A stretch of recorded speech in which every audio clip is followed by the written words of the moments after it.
Arizona election website hacked by Iranian hackers. What you need to know. Imagine foreign hackers manipulating election information in real time. This isn't a dystopian novel but a reality that hit Arizona last month. Officials confirm Iranian hackers likely infiltrated Arizona's Secretary of State website, replacing candidate photos with images of Ayatollah Khomeini in what's described as a highly sophisticated cyberattack. But here's where it gets controversial. State officials claim federal cybersecurity agencies abandoned them during this crisis, raising urgent questions about election security nationwide. Let's unpack what happened and why this incident should alarm every voter. On June 23, hackers targeted Arizona's candidate portal, a platform where political hopefuls upload campaign materials like headshots. They swapped these photos with a black and red image of Iran's late revolutionary leader, impacting election result pages from 2016 to 2024. Crucially, this wasn't just digital vandalism, it was a precision strike exploiting a specific vulnerability. Officials acted swiftly to remove the images and temporarily shut down the portal for security upgrades. While other critical systems like voter databases remained unharmed, investigators warn that hackers attempted multiple breaches over several days before succeeding, a troubling pattern suggesting premeditation. Now, the plot thickens. Secretary of State Adrian Fontes revealed his office deliberately avoided contacting the Federal Cybersecurity and Infrastructure Security Agency, CISA, citing a complete breakdown in collaboration. In a bombshell admission, Fontes claimed CISA ignored Arizona's requests for support since March, leaving state defenses crippled during a critical election year. This standoff coincides with the hack occurring just one day after U.S. bombings on Iranian nuclear sites, with hacker messages explicitly referencing retaliation. Could better federal-state coordination have prevented this? That's the explosive question dividing experts. The aftermath exposes another raw nerve: Arizona's desperate need for cybersecurity funding. Fontes has unsuccessfully sought $17 million over 3 years for digital infrastructure upgrades, now urgently requesting $10 million immediately plus annual maintenance funds. Despite bipartisan concern from state lawmakers, these appeals have hit bureaucratic walls. This attack proves that reactive security isn't enough, we need robust prevention. And this is the part most people miss. While candidates' financial disclosures and personal data were potentially exposed, officials insist no evidence shows compromised information, yet. But with Iranian hackers openly vowing erosive revenge, can states afford to gamble on outdated defenses? What's your take? Should federal agencies override state autonomy to protect election systems, or does Fontes' distrust of politicized cybersecurity justify going solo? Share your views below. This debate affects every American's ballot.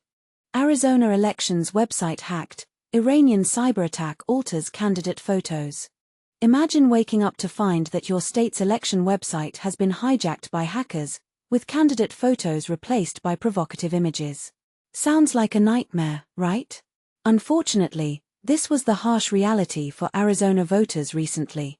In a shocking turn of events, the Arizona Secretary of State's office revealed that its elections website was compromised by a cyberattack, allegedly originating from Iran. The attack, which occurred on June 23, involved the upload of a secret code disguised as an image in the website's candidate portal. The next day, the attackers replaced the candidates' photos on the election results page with politically charged imagery, including photos of Ayatollah Khomeini, the former supreme leader of Iran. But here's where it gets interesting. Investigators believe that the attackers were likely state-aligned or state-sympathetic to Iran, given the choice of images used in the attack. This raises important questions about the role of foreign adversaries in our democratic processes. Fortunately, the Arizona Secretary of State's office detected the attack early enough to minimize its impact. However, this incident has sparked a heated debate about the need for increased funding for cybersecurity upgrades. Arizona Secretary of State Adrian Fontes is calling for $10 million in funding, with $3.5 million in annual funding to modernize and secure Arizona's digital infrastructure. And this is the part most people miss. The Secretary of State's office has repeatedly requested money to upgrade its legacy security system, but has yet to receive approval.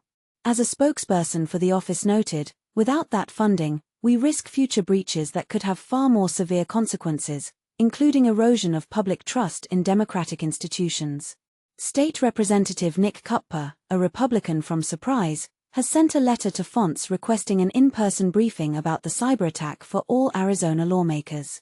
Arizona's election systems should never be this easy a target for foreign adversaries, Representative Kupper said in an email. This wasn't a prank, it was a politically motivated act of cyber warfare, and we deserve answers. Every legislator has a responsibility to understand what happened and what's being done to keep it from happening again. So, what do you think? Should the Arizona Secretary of State's office receive the funding it needs to upgrade its cybersecurity systems? Do you believe that foreign adversaries pose a significant threat to our democratic institutions? Share your thoughts in the comments below. Iranian hackers target Arizona election portal. Secretary of State demands cybersecurity funding. Imagine waking up to find your country's election portal has been hacked by a foreign power, with images and messages that seem to threaten revenge. That's exactly what happened in Arizona recently, prompting a stark warning from the state's Secretary of State about the urgent need for stronger cybersecurity measures. But here's where it gets controversial. Arizona's Secretary of State has sounded the alarm following a cyberattack on the state's candidate portal. The incident, which occurred on June 23, just days after U.S. strikes in Iran, serves as a chilling reminder of the vulnerabilities in our election systems. The hackers, believed to be based in Iran, infiltrated the portal and replaced candidate photos on past election results pages with a provocative image of the late Iranian leader Ayatollah Khomeini. Accompanying the image was a message that seemed to signal a new era of cyber warfare. This brazen act of cyber aggression has reignited the debate about the state of our election security and the need for substantial investment in cybersecurity measures. Arizona Secretary of State Adrian Fontes, who has been advocating for increased funding for years, is now urging lawmakers to approve a significant $10 million investment for network security systems, along with an annual $3.5 million to keep up with the evolving threat landscape. Fontes' plea is not just about funding, it's about a systemic issue that has been overlooked for far too long. It's going to take a heck of a lot more than a couple bucks here and there to fix what we've been asking for, he said. And that's what we're still asking for. But this isn't just a technical problem, it's a political one too. Fontes is calling for bipartisan support to overcome the legislative hurdles and ensure the security of Arizona's election systems. State Representative Nick Kupper, a Republican, echoed this sentiment, stating that Arizona's election systems should never be this easy a target for foreign adversaries.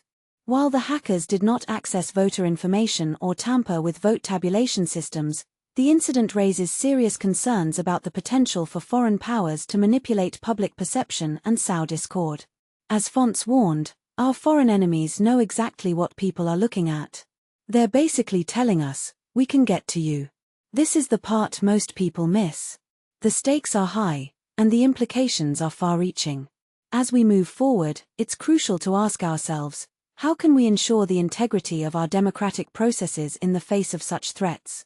And what role do we each play in safeguarding our election systems? Share your thoughts and join the conversation in the comments. Copyright 2025 Scripps Media Incorporated.